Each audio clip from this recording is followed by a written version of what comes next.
Hey guys, how's it going? Bored now, back with you for another television review, and this time it's gonna be a review of a brand new show, the first episode of this new Dutch supernatural drama called Aris, which debuted on Netflix today.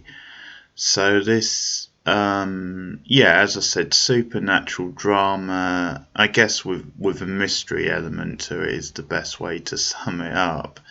And it's actually quite, I've only watched the one episode, but if you want to binge this, if you get into this, it's going to be quite easy to binge because the episodes are all pretty short. This first one, I think, was around about 32 minutes, but I know then the second episode is like 28 minutes, and I think each episode is roughly half an hour or a bit more. So yeah, if you get into this show, I think it's going to be really easy to binge because it has quite a nice little pace into it as well. So before I tell you my thoughts and get into the episode a bit, I'll just give you the basic setup, which is pretty simple.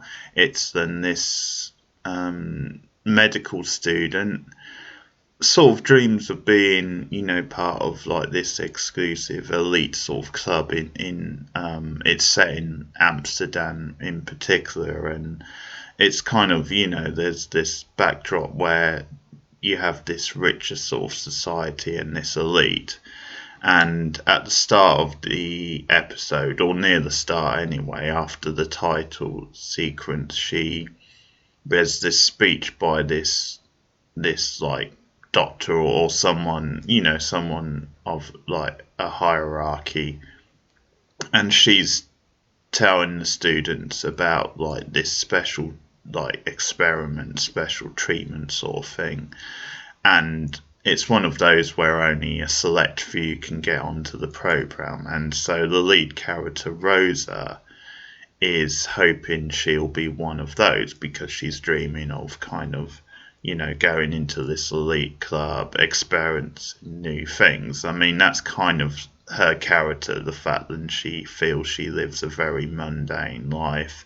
She comes from very, humble beginning. She's very down to earth and likable, but she obviously has ambitions to do more and is drawn into this world. But her name isn't on the list of that particular thing. But then later on in the episode, and this isn't really spoilers because it's sort of basic setup, but she meets up with her best friend Jacob, who she hasn't actually seen for 3 months, and there's like a particular reason for that. And then through him she gets introduced to this this new elite sort of society, and there's this whole mystery over who they are exactly. And she decides she wants to get involved in them, but there's obviously with this being the sort of show it is, there's a dark secret, a mystery lurking behind them. So that's your basic setup, and there's probably not that much to spoil in this episode. I think most of it is set up, but there's a little bit, so warning if you don't want it spoiled, I'm going to go into it. But I'll say I enjoyed this. I thought it had a lot of potential. I think it's one of those where like the mystery element of it and the supernatural element are like the most interesting thing. I think when you have those scenes, I think there's a little bit of a style. I think there is an intrigue there, at least in the setup. Now, obviously it'll live and die on like the revelations, how exciting that stuff is, but certainly there's enough in the premise, enough in the setup to have me interested in watching more. And I did enjoy the first episode. Some of the drama, I think, outside of that stuff, Rosa with her family and some of the stuff at the university is not that great. It's a bit, middle of the road, but I think it is going to be more about like the supernatural horror type elements and the mystery. So, assumably as it goes on, it'll become mostly about that anyway. So that should sort of sort itself out. But yeah, really solid, enjoyable first episode. I thought the lead actress was good, very natural, very likable, and that's going to be important. And there was this little bit of style in the sort of scenes that we saw with supernatural moments, and it had a mood and atmosphere to it, which I quite like. It's sort of, I mean, the opening scene I kind of like, but it's the sort of scene where you kind of like, well, what's going on here? I mean, what sort of show is this going to be? Because it has this quite surreal but playful sort of feel. So, sort of spoilers from this point on, but the opening scene is this. It obviously, you come to realise it's a girl at like this institute, this elite society, but you basically see her with this like quite dreamlike music, this quite light-hearted, I suppose, music in the background. She's obviously trying to work her way up the ranks. She's doing all these different things. She's sleeping around. There's like rugby matches. She's doing all these little things. And then we basically see her at the end of the sequence. She randomly kills herself. She walks into a room with these other people and then just kills herself, sort of thing, out of nowhere. It's a really gory scene, actually. Though it's a nice bit of violence thrown in. But it does have this playful, kind of ironic, surreal type feel to it. And you think, oh, okay, what sort of show is this going to be? But it had a nice little payoff. And yeah, I think that's mostly what there is to say. I mean, Rosa lives at home with her mum and her dad. And obviously, as I said in the setup, she aspires to be, to experience new things. So I'll talk a bit about her and Jacob because that's kind of where the drama really kicks in. So Jacob, as I said, her best friend, and he comes over for dinner. They haven't seen each other for like 3 months. And so one of the twists is then it turns out, say, Jacob is in this secret society, or at least has been, and the society is called Aris, of the title. And so they go for lunch, which she's reluctant to do because she's kind of mad with him because of, him cutting her out of her life for 3 months. And that's obviously going to be to do with whatever happened at this society. So he kind of says, I'll explain in the cab. And it's when they're about to pay it, like the check to leave, this group of people walk in, this very kind of weird looking but quite upper class looking posh sort of people. And from that moment on, Jacob starts freaking out. He's unsettled, he's unhinged. And again, Rosa says, because she sees him looking over and says, who are they? And I'll explain in the cab, but she doesn't take that. She goes over to them and kind of makes a fuss, like, how do you know Jacob? And that's when they start hinting, and he's in like the special society, secret society, whatever you want to say. And it's this whole thing where like a bunch of them are being like snobby. This one girl in particular saying, she went to like uni in Cambridge, and where do you go? Rosa says, Amsterdam. And it's kind of this snobby class sort of thing, saying, yeah, Amsterdam's good for some people, but not if you've got ambition. Basically, that's the whole idea. But there's this one girl in the group, woman, who appears to take a shining to Rosa. So that's kind of her way in.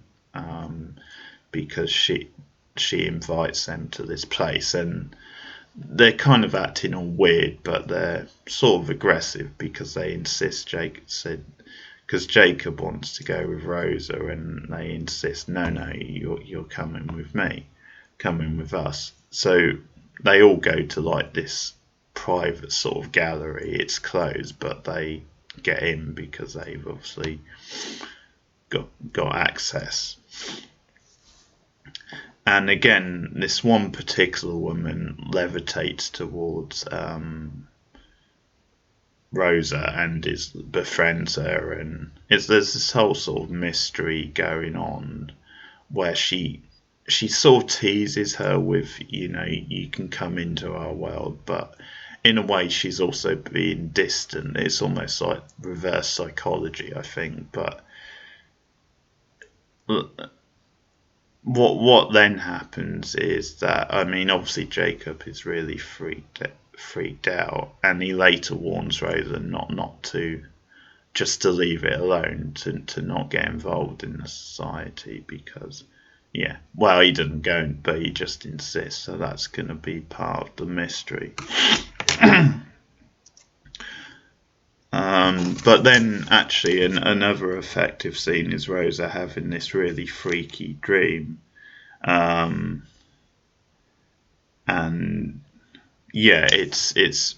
it makes it look like she's gone back late at night, and then she sees this chain, and just you get this vision of like this like some sort of like creature or something, and a lot of blood, but it's tied, like connected to the chain, but it turns out to be a dream. It's a really effective secret.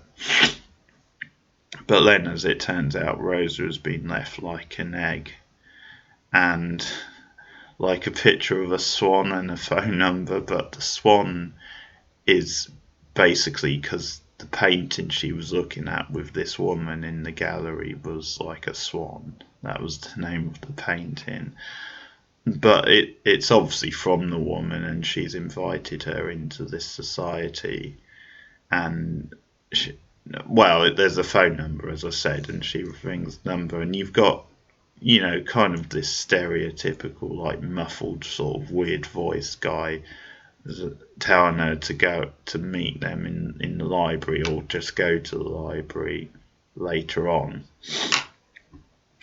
And one of the more like kind of silly moments in a way is in class later that day, because Rosa has been accepted apparently into this society, she's suddenly like really confident and cocky in class, whereas at the start of the episode she was more shy and awkward, and so stuff like that. But anyway, whatever, it is what it is. And so she waits in the library later, and finally, after hours, the woman comes along. And the only sort of hint she gives to Rosa is, have you ever wondered how a city or a country like the Netherlands, so small, has become so rich and sort of famous and hip and what have you? And that's like the little hook. And I think this is why this setup episode works well, because it's kind of just, you can see Rosa's fascination and it's almost that element of mystery and not knowing that sort of draws Rosa in. It's like how people are more interested in the unknown and what they're not used to than what's mundane or what's in our everyday life. That's just human nature. And so that's like the hook for Rosa, and I think that works for us as a viewer, sort of thing, watching the episode. So she goes with her onto this bus, and they put hoods over the head, and they're taken to this mystery location. It's all very secret. Rosa has to like crawl through this tunnel, and then at the end we see them in this fancy sort of room in front of people with like cloaks on, and I think like the golden mask, and that's kind of the way the episode ends. The other big sort of thing is that Rose's dad's trying to get hold of her, and at the same time her mother's taken into hospital. It looks like she's been attacked. She's certainly been injured badly, so that's another little thing that's going on. But I mean, it will depend where they go with the mystery. I mean, if they're just going to go into like stereotypical places, it might end up being a little bit bland. But so far, so good. I enjoyed it, and I do like the fact that they're keeping the episode short. That gives it quite a nice little pacing, and it might mean, because stuff like this, I think if the episodes are too long, can drag on a little bit. But nice pacing so far. I'm enjoying it, and good lead. So I'll definitely do more. I'll watch the second episode soon and get a review of that up. But let me know your thoughts in the comments below if you've seen Heiress. It's on Netflix now, the whole first series. So that's my review of Heiress, the first episode. Thanks for watching. I'll see you guys again soon.